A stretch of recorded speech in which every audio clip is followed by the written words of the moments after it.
죄와 싸우는 새로운 방법. 죄와 싸우는 새로운 방법. 네, 죄와 싸우는 새로운 방법이라는 제목으로 말씀을 한번 나눠보겠습니다. 우리 그동안 히브리서 12장 4절 말씀을 의지해서 죄와 피 흘리기 싸우라고, 죄와 피 흘리기까지 싸우라고 권면을 받아왔고요. 그래서 계속 싸워왔습니다. 죄와 싸워왔죠. 하지만 많은 경우 우리는 그 싸움의 결과로 겉과 속이 다른 위선적인 신앙이 되어버렸어요. 히브리서 12장 4절 말씀처럼 그거 붙잡고 계속 싸워왔는데 우리 위선자가 되어버렸다는 거예요. 혹시 나는 안 그러는데 하는 생각이 드시나요? 그러시면 오늘 나눔을 들어보시고 정말 내가 그런가 한번 돌아보시기 바랍니다. 혹시 그거 저의 이 나눔에 공감이 가신다면 이런 질문 들어보고 싶어요. 그렇다면 우리는 왜 그렇게 피 흘리기까지 성경의 말씀을 의지해서 싸웠는데 왜 위선적인 신앙인이 되었을까? 왜 그랬을까요? 왜 그렇게 열심히 싸웠는데 성경 말씀대로 싸웠는데 성경에 싸우라고 그래 싸웠는데 왜 우리 위선적인 신앙인이 되었을까? 그 이유는요.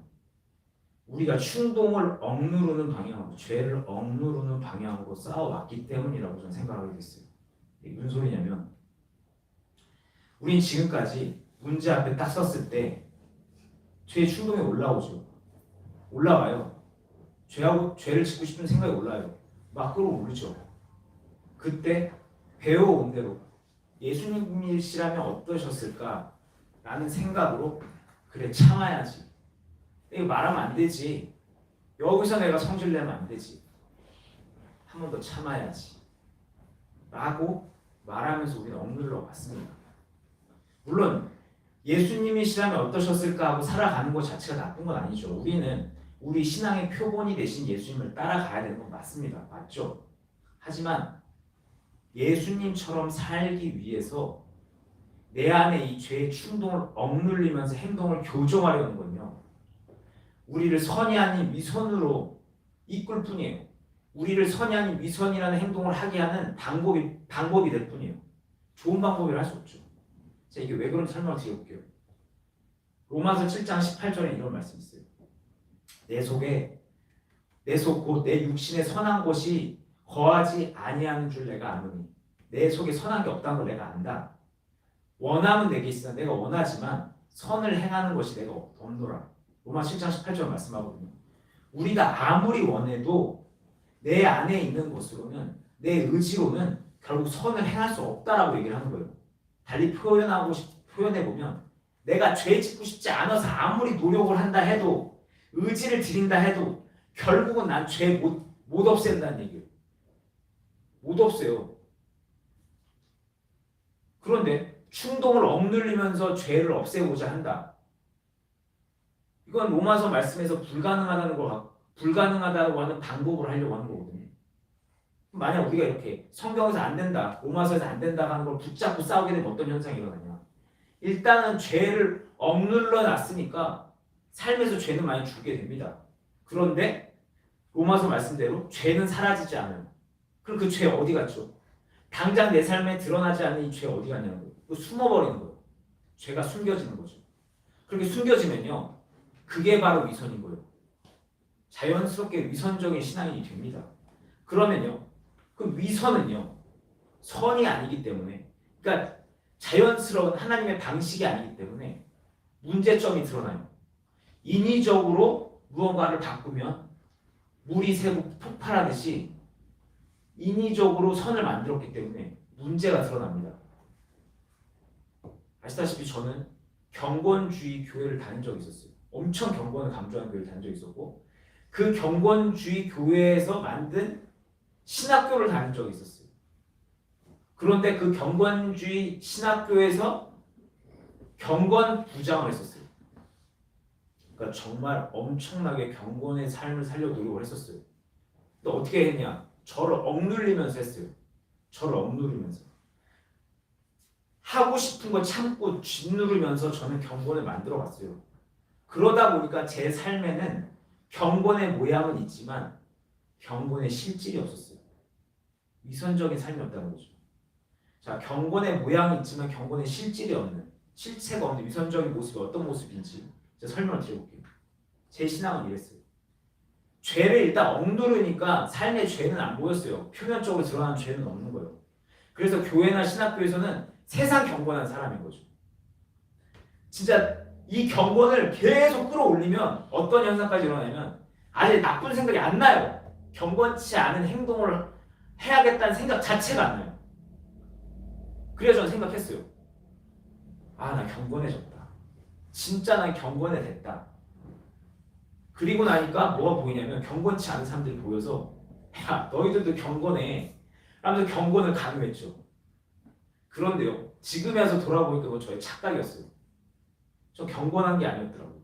저는 선을 행했던 게 아니었어요. 죄된 생각이 사라졌던 것도요. 제가 경건해져서 사라졌던 게 아니라 그거를 인위적으로 저 깊은 무의식 속으로 막 집어넣고 뚜껑을 닫아버렸기 때문에 그냥 당장 생각이 안 났던 거였어요. 착각했던 거죠. 난 경건해졌다고, 죄에서 자유해졌다고. 솔직히 전혀 안 그러면서 저 안에서는 계속 생각이 났었으면서 밖으로는 안 났던 거야. 그런데요, 이렇게 경건을 살아냈던 저는요, 이런 특징이 있었어요. 자, 교회와 신학교에서 경건했어요. 근데 그렇게 경건을 지켜야 되는 곳에서 벗어났어. 집으로 왔다 이거야. 그러면 조금씩 바뀌기 시작하는 거예요. 일단 마음이 느슨해집니다. 마음이 느슨해져요. 그렇다고 해서 당장 경건하지 않은 행동을 하는 건 아니었어요. 근데 약간 긴장이 풀려요. 그렇게 긴장이 풀리면요. 어떤 현상이 일어나면 서서히 사건들이 몰리기 시작하면 마음이 조급해지면서 이 생각 저 생각이 올라오기 시작하면서 어느 순간 화가 올라오면서 불쑥 화가 올라오면서 폭발해버립니다. 폭발해요. 화가 한마디도 안 내다가 거기서 한마디도 안 내다가 어느 순간 집에 와서 느슨해지기 시작하면 폭발하는 거예요. 편한 곳에 오면 폭발하는 거예요. 이전에 그렇게 경건하고 조용했던 모습은 어디 가고 그 순간 괴수가 되는 거죠. 난폭한 괴수가 되는 거예요. 그뿐만 아니라 교회에서 신학교에서 경건한 모습을 유지하고 나면요. 특별한 일이 없었어도 느슨해진 곳에 오면 어떤 현상이 일어났냐면 그냥 모든 게 다 싫었어요. 싫어지는 거예요. 싫어져. 이유도 없이 하나님도 싫고 교회도 싫고 성경도 싫고 신학교도 싫고 다 싫어. 사람까지 다 싫어. 다 싫어지는 거예요. 그냥. 그렇게 싫어져. 성경에서 하지 말라는 거 막 해. 그리고 있다가 교회로 다시 돌아가고 신학교로 돌아가면요. 어떤 마음이 들었냐면 좀 가벼워지는 거예요. 마음이 좀 가벼워져. 좀 후련해진 상태로 다시 경건한 삶을 살아요. 이렇게 좀 위선적이고 이중적인 신앙이 됐던 거죠. 이게 죄를 억누르려고 했던 그래서 위선자가 됐던 저의 모습이었어요. 그럼 저는 왜 그랬을까? 왜 억누르려고 왜 노력한 건데 나 경건해지려고 했던 건데 왜 그런 이중적인 신앙이 되었을까? 그 이유는요. 지금 생각해 보니까 경건을 유지하는 데 있어서 너무나 많은 에너지를 써서 지쳐버렸기 때문에 그렇더라고요. 마음의 뚜껑을 닫는다는 건 정말 보통 어려운 일이 아니더라고요. 경건을 억눌려서 안에 죄가 끓고 있는데 그냥 불끈불끈 솟아오르고 있는데 마음의 뚜껑을 닫고 그걸 억누르고 있는 거 너무나 많은 신력을 소모하더라고요. 그러다 보니까 저는 항상 두 가지 일을 했었어요. 어떤 일? 일상적인 일과 함께 마음을 억누르는 일. 두 가지를 동시에 했었어요. 참는 거요. 무슨 말하는 거 참고 뭐 하는 거 참고 참는 거죠. 그러다 보니까 저는 모든 일이 부자연스러웠어요. 경건을 만들어내려다 보니까 모든 게 부자연스러웠어요. 그러다 보니까 그냥 모든 일이 다 부담스러웠어. 하고 싶지가 않은 거예요. 왜냐하면 저는 부자연스럽고 부담스럽게 그 일을 해야 되니까. 그래서 항상 피곤했어요. 몸에 몸과 마음의 에너지가 하나도 없었어요.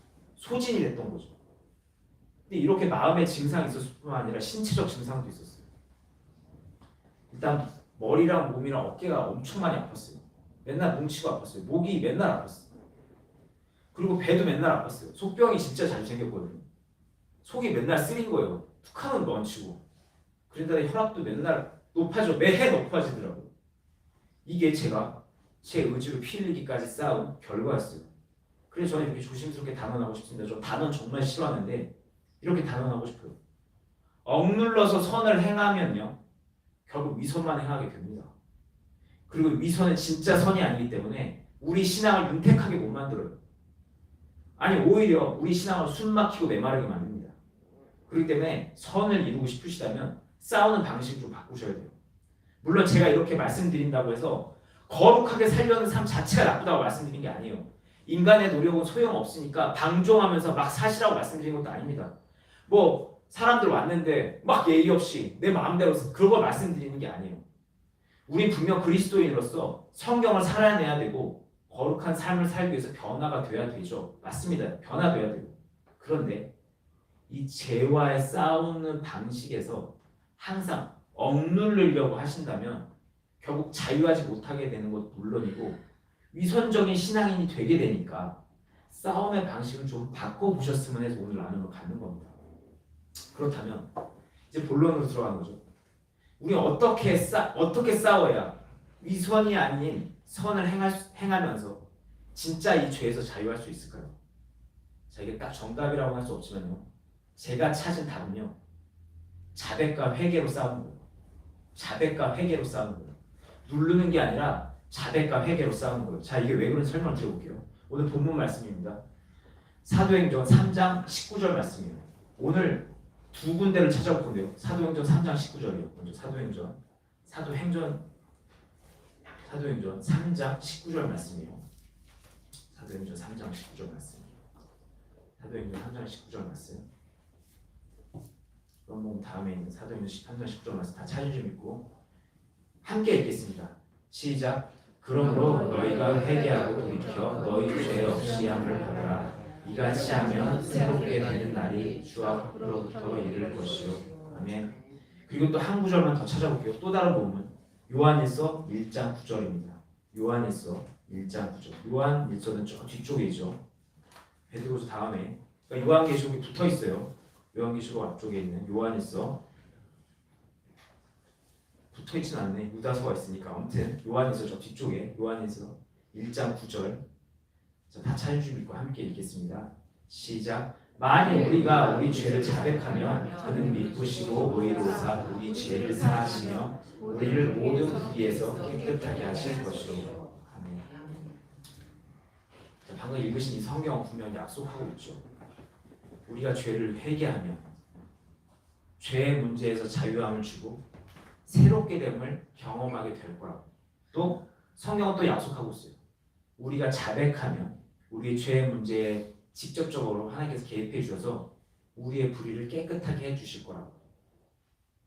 그리고 우리는 이 성경 두 구절을 통해서 우리가 죄에서 자유할 수 있는 방법은 죄의 충동을 참아내는 것이 아니라 회개와 자백이라는 걸 알 수가 있죠.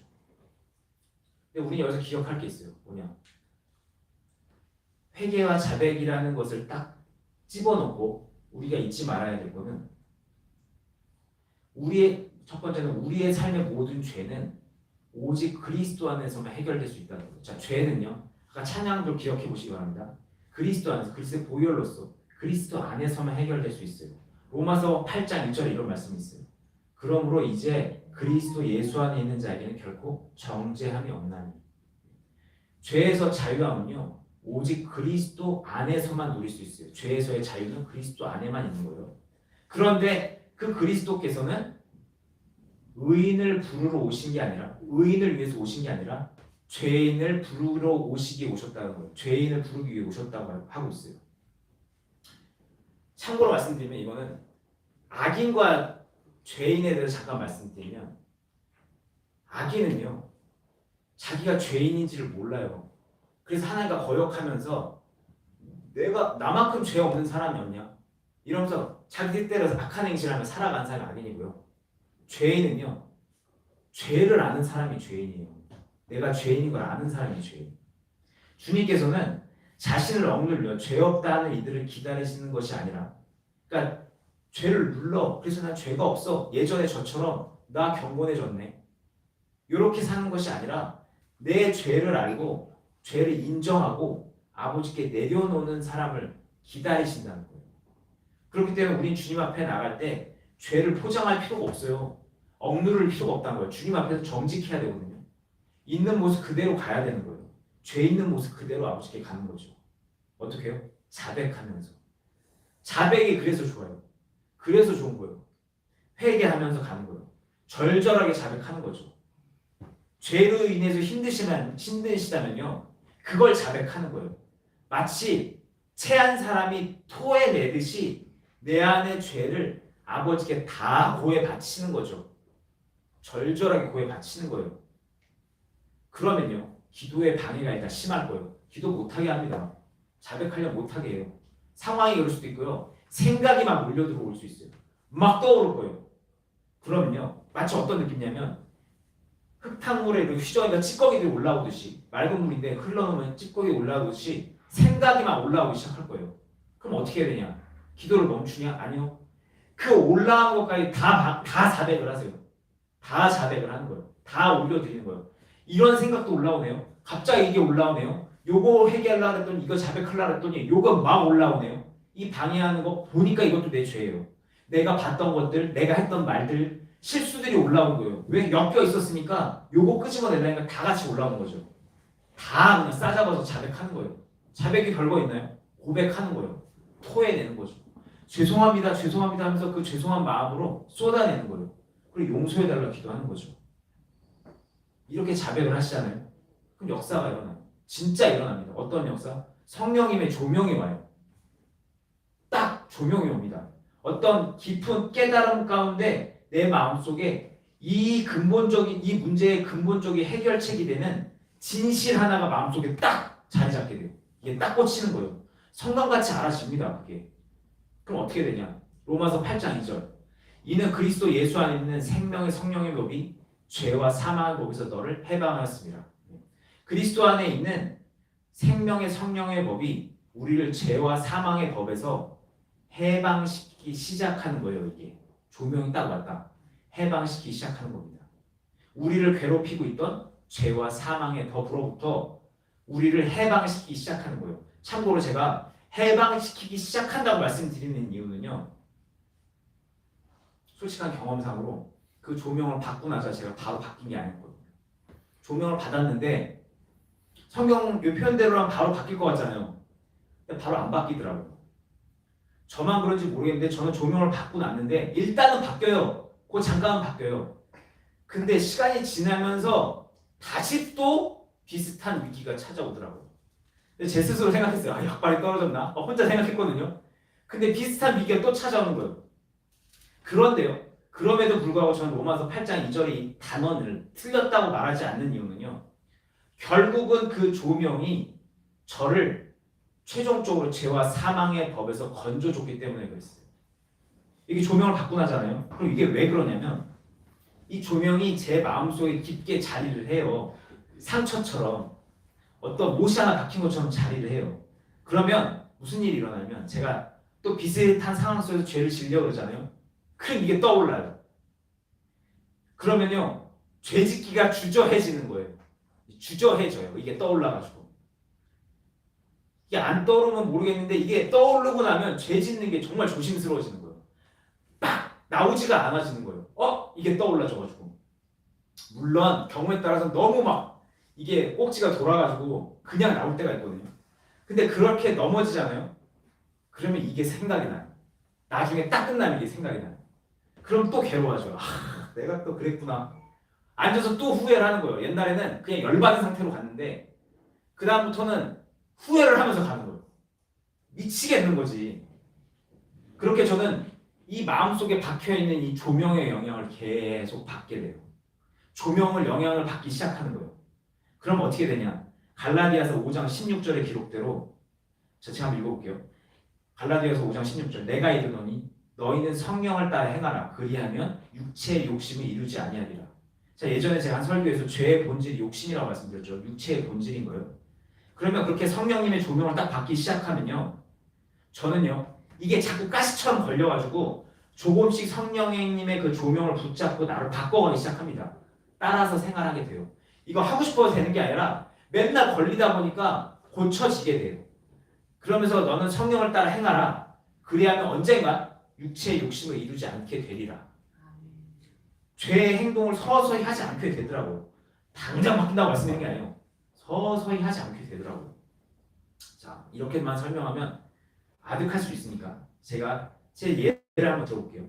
며칠 전에 제가 기도를 하다가 삶의 문제를 놓고 기도하다가 하나님께 이런 조명을 받았어요. 어떤 조명을 받았냐면 하나님께서 왜 나를 위해서 이렇게 일해 주셔야 되지? 왜? 그분이 신이라서? 왜? 내가 그분을 믿어줬기 때문에? 아, 내 아버지라서? 그럼 나는 내가 그 아버지고 내가 섬기는 신이라고 하면 나는 그분을 위해서 도대체 뭘 했길래 이렇게 요구만 하고 있을까?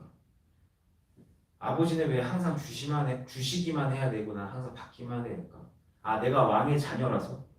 아, 그래. 그럼 나는 왕의 자녀로서 뭐 어떻게 살고 있지? 이런 생각. 또 내가 그는 왜 나에게 친절해만 해야 됐을까? 왜 그는 나에게 예의를 갖춰야만 했지? 왜 그는 나에게 말을 부드럽게 해야 됐었을까? 왜 그가 내 말대로 해야만 해야 됐었을까? 왜 나는 그렇게 생각했지? 내가 그였다면 난 충분히 그렇게 말할 수도 있었을 텐데 충분히 기분 나빠서 그렇게 말할 수도 있었고 내가 그 사람 입장이었으면 나도 그렇게 행동했을 수도 있었을 텐데 그리고 또 그 사람도 각자 생각이 있었을 텐데 왜 나는 그가 그렇게 해주기를 원했을까? 왜 그걸 난 비판하고 있었을까? 나는 왜 그걸 받아들이지 못했을까? 도대체 난 그에게 뭘 기대하고 있었을까? 그리고 나는 왜 이렇게 삐뚤어진 걸 불편해할까? 왜 조금 잘못된 거를 왜 고치려고 못 고치면 괴로워할까? 내 능력이 그것밖에 안 된 건데 왜 그거 안 되는 걸 가지고 그렇게 속을 쓰고 있을까? 아, 내가 프로의식 때문에? 목사란 프로의식? 아니면 교회를 더 아름답게 꾸며가지고 성도님들에게 좋은 서비스를 제공하려고? 아, 헌신의 마음이었나? 막 생각을 했어요. 그런 게 떠오르는 거예요. 그러다가 알았어요. 아, 그 모든 행동의 본질은 대접받고 싶고 내 뜻대로 하고 싶고 인정받고 싶었던 나의 교만이었구나라는 걸 알았어요. 교만이더라고요. 교만. 신앙생활 가운데 저의 그 투정이나 감사하지 못했던 거나 그들의 행동을 용서하지 못했던 거나 이해하지 못했던 거 내 기준에 미치지 못할 때 엄청 불편해하면서 고치고 싶어 하는 거 이게 다 교만이더라고요. 사실 전 진짜 교만이 많이 사라졌다 생각했거든요. 근데 제 행동의 본질 안에는 교만이 있었어요. 내가 중심이었고 내 뜻대로 되길 원했고 하나님도 그들도 다 나를 돕고 내 뜻대로 움직여주는 그들이 모두 나를 내가 잘할 수 있게 도와주는 조력자기. 그러니까 그런 걸 조명되는 거 진짜 부끄럽더라고. 하나님이 안다고 말하면서 이렇게 큰 소리 치면서 상담을 한다고 막 떠들면서 교만 때문에 여전히 이렇게 옹졸하게 판단자로 살아가고 있었구나. 내 것만 챙기면 살았구나. 손해보는 거 죽기도 싫어하는구나. 아, 여전히 인정받고 싶어 하네. 이런 후회와 한탄을 하게 됐어요. 그리고 나니까 이 후회와 한탄을 하고 나니까 진심으로 행동을 고치고 싶더라고요. 조명을 받 교만을 조명받고 나니까 진심으로 고치고 싶어지는 거예요. 마음으로 고치고 싶어졌던 거죠. 마음 깊은 곳으로부터 교만하지 말라 용서하라는 성경 말씀을 행하고 싶어졌던 거예요. 그리고 나니까 저를 힘들게 했던 그 모든 문제들을 밀어내는 게 어렵지 않아지더라고요. 좀 편해졌어요. 물론 사건이 있으면 또 시험이 들곤 했죠. 근데 그때마다 교만을 떠올릴 수 있었어요. 그러면서 이런 생각이 들었죠. 고린도후서 7장 11절 말씀인데요.